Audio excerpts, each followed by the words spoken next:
Hello and welcome to The Thrifty Author. I'm your host, Gail C. Martin, and we're picking up with episode 5 on launching your book without losing your mind. How to get your book out the door and into the world and do it successfully so people know it's there, which is always very important because writing the book is great, but you really want to get it into the hands of the readers. So this is what the whole book is about. And this time we're looking at budgeting, which comes down to money, time, and resources. Now, unless you're a billionaire, all of those factors are finite.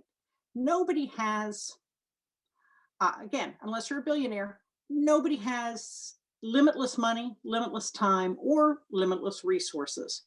And so that means that as you're looking at creating your book launch plan, you need to factor how much you can actually afford to pay in money, how much time you can spend promoting your book launch away from either your day job or your family responsibilities or writing the next book, because again, we all only get 24 hours in a day. And then which resources you can pull in to help with your book. So let's, and we go into a lot more detail, of course, in launching your book without losing your mind. But some things for you to think about. Now, what do you have to pay money for? Well, usually that includes things like web hosting or getting your website set up. Even if you use a fairly simple WordPress site, you might want to hire somebody to do a nice banner for you or set up the template for you if that's not your thing that you're particularly comfortable with or good at.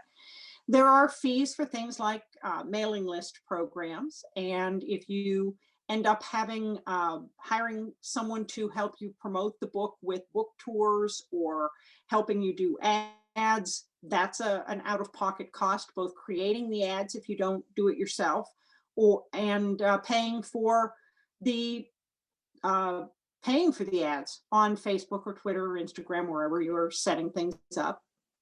If you don't have, if you're self-publishing and you don't have an account on Vellum or another one of the sites that helps you format your book for publication, that's something else to look into. You may find that you need to buy some stock photos if you're putting together ads or creating your cover. If you don't create your cover yourself, and if you're not really good at creating covers, I would highly recommend purchasing a cover from someone who is. Then that becomes a cost. So there are a lot of behind the scenes costs that can factor into your book launch. And that's something that's important to think about up front so that you can do right by your book with a quality cover and can plan promotional activities and not break the bank, not, run your credit card over the limit. So money is certainly something to think about, and it does factor in to getting your book out into the world. Even if you're traditionally published, they're not going to throw as many resources behind your book as you'd like them to, or that your book needs to be successful. So you're still going to have to pony up some of your own cash for that website or for those ads or for swag to hand out at conventions or book signings, posters, background graphics, as well as covers if you're self-pubbed. So a lot of things to think about there that are actual expenses that come out of your wallet. Now, time. There's always a trade-off between time and money. If you do it yourself, there's a learning curve, and you may or may not turn out to be actually good at something or enjoy doing it. But maybe you save money until you get to the point where you can pay someone who likes to do it and is better at it. That's totally legit. But then you're going to have to factor in the time to learn how to do what you're doing and do it. Now, there's something to be said for knowing how things work behind the scenes so that when you can finally outsource that, you can also effectively manage it because you know how it could and should be done. But there's time involved. There's time involved in writing ad copy. There's time involved in hunting a good cover artist or a good blog tour firm. With blog tours also often come original content that you have to write, like an author Q&A or character profile So that's time away from your day job, from your family, from writing the next book, but it's necessary. And there, in a world where we aren't at home as we are now, there may be conventions to go to, or book tours in bookstores or elsewhere, libraries, community centers. So setting those up and going to them is something that has to come out of your time budget, and we all only get that 24 hours in a day. So you kind of need to think about going into this, how much time can you dedicate to promoting your book and still writing the next book, and still, keeping up with your other obligations that let you pay the mortgage and maintain your family or friends or social life. So think about that, and factor that into the budget, because it also will be finite. And then there are resources. Resources are those intangible but important things.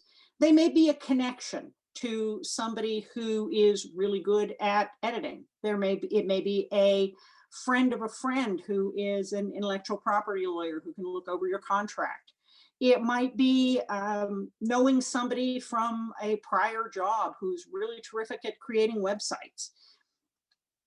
It's leveraging all those little relationships, friendships, favors, and seeing who you've helped and who you can help and who might be able to help you and who might be willing to give you a bargain on something, or give you a friends and family discount, or maybe do something out of the kindness of their heart to help you keep the budget down, or just refer you to somebody who they can vouch for, so that you know that the person you're relying on for a website or for advertising or for some other task is reputable and is going to keep up their part of the bargain.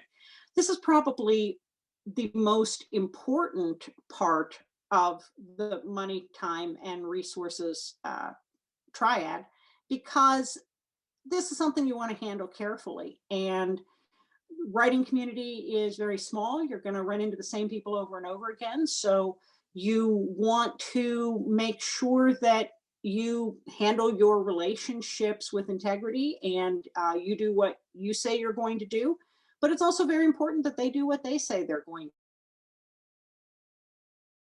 do, everything. And very hard to get back if you disappoint people, or if somebody disappoints you. So think about those resources. And when you sit down and actually start making a list of, who do I know who knows X? Or who do I know who knows somebody who might know about X?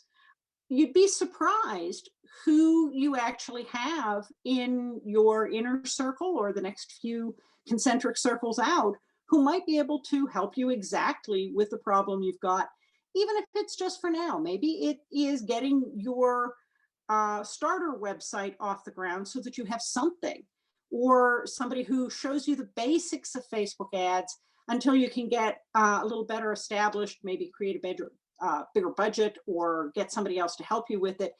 It doesn't have to be the end all and be all from the get-go. So be willing to take things in little steps, but it's absolutely legit to look at who you already know, who may have the insight or experience or proficiency to help you with exactly what you need to launch your book without losing your mind.